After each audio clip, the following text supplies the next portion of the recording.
Hi everyone, my name is Yi Kai. I'm the dietitian in NHCS, and I'll be sharing with you some of the tips and eating tips and food tips and nutrition tips regarding a health for a healthier heart.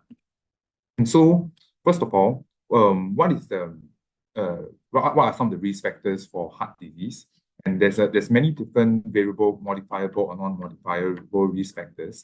And it can range from gender and ethnicity, age, family history, and other medical conditions that our doctor have mentioned earlier. And there are some areas that we can potentially help to lower our risk of heart disease. And some of the modifiable risk factors are such as your diet, your lifestyle, stress levels, smoking habits, and being overweight or obese. All these are some of the things that can potentially affect your risk factor for heart disease. And so, in a sense, how do we reduce our risk of heart disease through diet or through nutrition? So over here, I've listed some of the things that I will be going through during this talk, and it ranges from replacing your fats to healthier fats, consuming them in moderation, control your intake of high cholesterol foods, reducing sodium intake, ensuring that you have adequate fiber in your diet, reducing alcohol, stop smoking, and also ensuring that you engage in a healthier and active lifestyle. So first of all, in terms of type of fats, as some of us may know, it can be categorized into your saturated fat, your unsaturated fat, and your trans fat. And for unsaturated fat, it can be split into your unsaturated fat and your polyunsaturated fat. And so in terms for saturated fats, it can come from two sources: the animal sources and your plant sources. So some of the examples are those of animal sources can be your butter, your fatty meats, especially the fat in your animal products, ghee, for example. In terms of plant sources, it can range from your coconut oil, your coconut milk, and palm oil. So these are some of the food examples that actually contain saturated fat that can increase your LDL cholesterol, or some of us might know it as the bad cholesterol. On the flip side, we have what we call the unsaturated fats.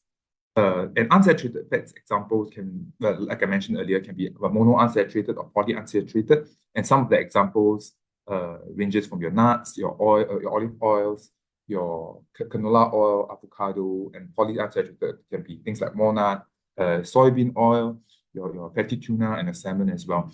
And unsaturated fats are the fats that actually help to reduce your bad cholesterol levels.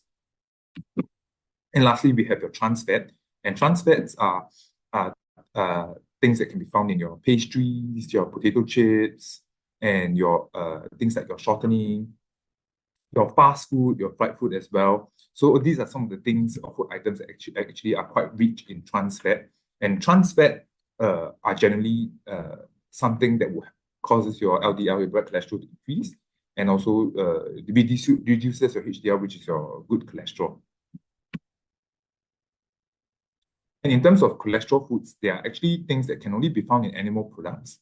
And generally speaking, we want to limit the intake of all cholesterol-rich foods. So some of the examples are things like your organ meats, your egg yolk, your seafood such as the fish roll, prawns, crab, and lobsters, and things like that. And next, another point would be sodium intake. So actually, sodium is something that actually helps to transmit nerves in nerve impulses and help to relax our muscles and maintain a proper fluid balance in our body. And sodium can be found in things such as the pictures that I've shown in this slide. Can be found in your fruits and vegetables, your meat and stuff, and also can be found in your canned foods, your processed food, and also can be found in all your seasonings and things like that as well. And so in Singapore, and generally speaking, the recommended daily intake of sodium is around less than 2,000 milligrams a day. But however, especially in Singapore, the average Singaporean actually consumes almost 2 times the daily recommended amount of table salt because of the type of food that we have and the food choices that we make in our day-to-day diet. So the next question would be, especially in our context, especially in Singapore, hawker foods and some of our local coffee shops that we patronize frequently actually contain some of the food that actually are very high in sodium. So in this picture, you can actually see how much sodium it actually contains in some of the common foods that we actually can find in our food. So for example, your char siu noodles, just a plate itself can contain about 2,000 milligram of sodium just in one bowl.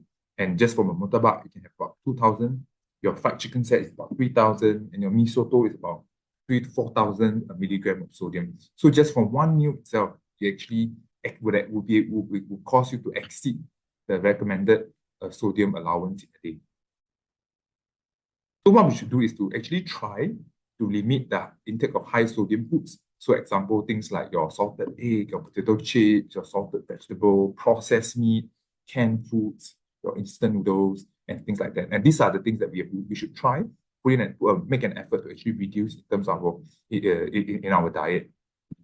And what to choose instead, and especially when you're cooking and stuff, to actually go for your herbs and spices, things like your onion, your garlics as well, and try to use all these fresh ingredients and fresh herbs to actually spice up your meals, and so that you don't have to use additional or excessive salt or high sodium seasoning in your meals.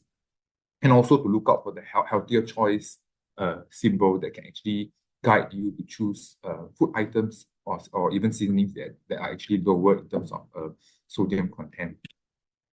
And then when we eat out, which is quite a common thing among Singaporeans as well. So how do we try to reduce sodium intake? We can actually try to leave the soup behind, opt for lower sodium noodles such as your bee hoon, kway teow, mee tai bak instead of the yellow noodles that is generally higher in sodium content.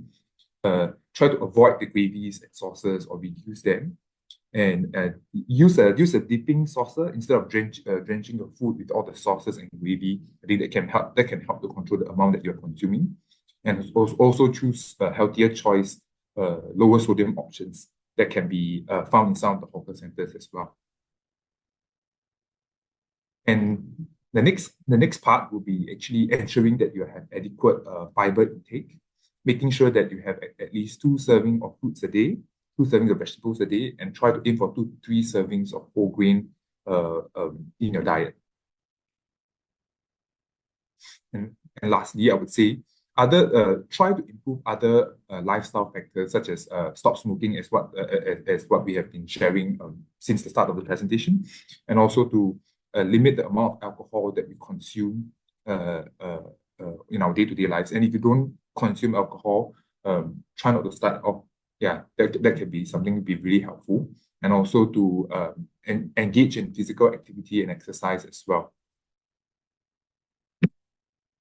So in summary, based on what I went through just now, I think it all goes back to the idea of a healthy, balanced diet. And so it's important, like I mentioned earlier, to actually limit the amount, opt for lean meat, poultry, fats, lean meat, poultry, fish, or tofu, and try to reduce the amount of saturated fat intake and perhaps replace them with your unsaturated fat intake. For example, aiming for at least 2 servings of oily fish per week, and try to ensure that you have adequate fiber as well, such as aiming for 2 servings of fruits and vegetables and 2 to 3 servings of whole grains in your diet. And try to reduce the sodium intake in the diet, limit the sauces and gravies and soups in your diet, and try to choose unsweetened beverages, having enough water, and try to stay healthy and stay active in your day-to-day lifestyle. And that's all for my presentation. And thank you so much for your attention.